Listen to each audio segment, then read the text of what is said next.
In this video, I'll show you how to add pop-up text in DaVinci Resolve. So here I've just picked a random custom text, and what we're going to do is here in the inspector, after you've set everything up, we are going to resize our text. So I prefer to do it in the settings tab here, and we're going to make about 3-4 different keyframes. First one, we're going to set it at 0. So make sure you're at the start of your clip. Then jump a few frames, usually 3 or 4 is good. And then set it to 1 or whatever you want it to be. It's really up to you. And then set another keyframe. And then move a bit again.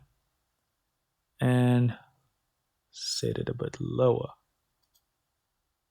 So that'll be the final point where your text sits at.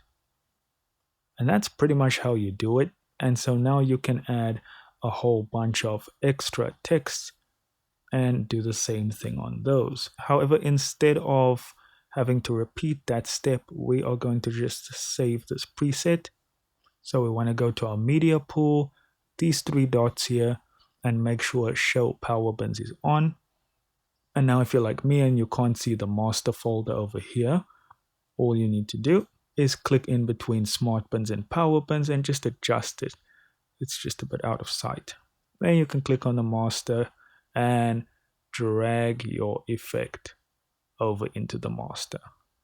And now you can just drag and drop those in and change the text to whatever you want it to be.